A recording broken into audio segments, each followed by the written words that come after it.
A day in my life, isang burikat na tomboy na naman ang gagala. Hindi ka talaga mapakali sa bahay. At saan na naman ang lakad mo, Tomboys TV? Dahil nga inimbitahan tayo sa Cavite, mga insan ng ating tropa. Pumunta nga tayo ng Cavite, mga insan. At eto, paalis na nga tayo. Bilis nga mag-book ng angkas, mga insan. Sana ganun ka rin kabilis, charot. Para bang katulad ng tomboy na sobrang bilis, kakakilala lang, mahal na agad. Sabi ko nga kay kuya, pasensya na kasi napabilis ang pagbubok. Ang tagal ko, nagbibihis pa ako. Buti hindi siya nainip. Hindi mo katulad na nawala lang ako saglit, may kapalit na agad. Ang bilis nga niyang magpatakbo, andito na agad kami sa may sukat. Parang ikaw ang bilis mong nawala, kahapon lang sinasabi mo mahal mo ko. Tapos ngayon iba na ang mahal mo. Ang kayo magaling, sa umpisa lang magaling. Kailan kaya ako makakakilala ng taong sa umpisa hanggang dulo ay magaling? Hindi puro paasa, parang ikaw, puro ka paasa. Oy, wala akong binanggit na pangalan, umilag ka. Bilis nga namin makarating ng Kawit, Cavite, mga insan. Sana ganun din kabilis nakalimutan ka, charot. Paglimot naman kasi sa isang tao ay may proseso, hindi yan minamadali, mga insan. Pero kung gusto mong kalimutan, maraming paraan, di ba, mga insan? Nating tambayan ang feelings mo sa isang tao. Dahil hindi naman niya pinahalagaan ang feelings mo.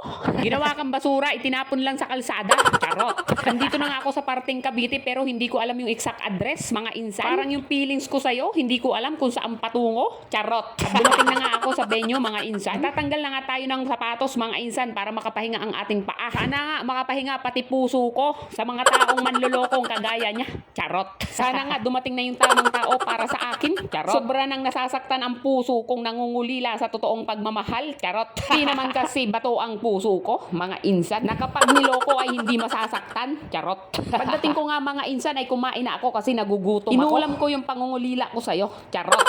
Ayan nga pala si birthday girl, ang creatress ng Nonchalant Family, mga insan. At bumili na nga rin pala kami ng gin at yelo, mga insan. Para syempre yan ang ating iinumin, mga insan, at hindi tayo malasing masyado. Syempre bawal tayo malasing kasi hindi natin kasama ang ating bebe. Bumili na nga rin kami ng pulutan, mga insan, para hindi natin pulutanin ang ating kainuman. Charot. Syempre may pa-cake din naman pala si Mayora. Happy birthday, creatress Eunice at 30. Ayan ang nakalagay sa cake niya, mga insan, from Boss B. Ang sweet naman ni Boss B, may pa-cake pa. Papasana all ka na lang talaga, charot. Kailan kaya darating yung tamang babae para sa akin? Binasag ko na nga yung yelo. Parang gusto kong basagin sa pagmumukha mo, charot.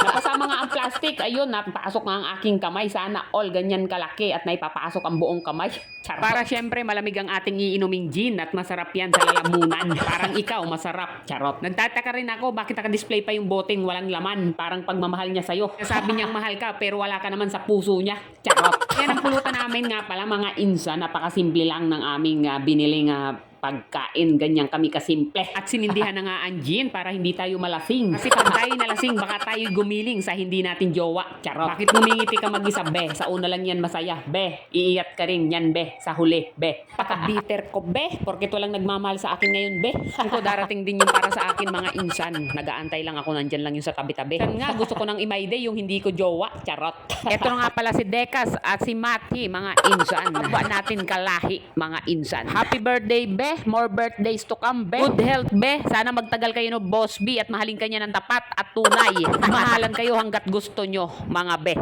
At ito na nga yung behind the scene namin na sayaw. Nakailang take kami dito kasi nahihiya kami sa asawa ni Eunice. Iba naman habang ka-video call at sinasabi pa kung anong dapat namin gawin. Buong ka daw. Naksi!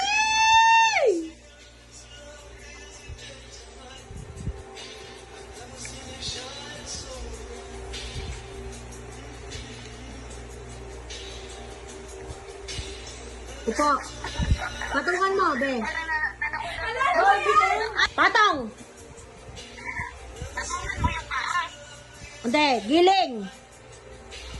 Yay! Wait lang, ingat! Ito na, wait lang. Wait lang. Patong. Be, patong. Patong. Giling.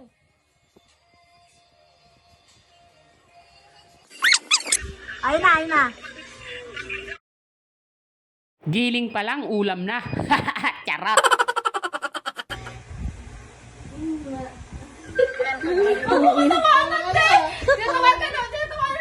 Hindi, giling. Giling. Giling. O oras na naman para umuwi ang isang burikat na tomboy. Pagod na tayo sa biyahe mga insan, wala pa tayong tulog. Buti na lang kinaya ng mata ko na hindi pumikit. Baka kasi pagdilat ko, iba na yung mahal mo. Charot. Ay nakalimutan ko, wala nga pala akong jowa. Charot. Kahit wala naman akong jowa, nagmamahal naman ako ng jowa ng iba. Charot. Minsan nga sa sobrang boring ko, gusto kong mangagaw ng jowa ng iba. Tapos minsan naiisip ko, my day ko yung jowa ng iba. Pag-uwi kaya ako ng babae sa bahay, tapos ipakilala ko kay nanay na siya yung taong mahal na mahal ko. Tapos magugulat yung nanay ko, yung pala jowa ng iba.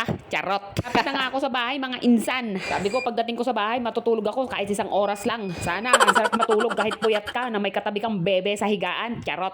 Andito na nga tayo sa bahay, mga insan, at ready na ako magpahinga. Sana nga magising tayo sa tamang oras. Magising tayo sa katotohanan na hindi na tayo ang mahal niya. Charot. At yung taong mahal mo ay may hawak ng iba. Tapos kakilala mo pa. Charot. Ay, salamat mga insan. Nakarating din ako sa bahay at makakapagpahinga na rin ako sa wakas. Bye-bye. Hanggang dito na lang. Bye-bye.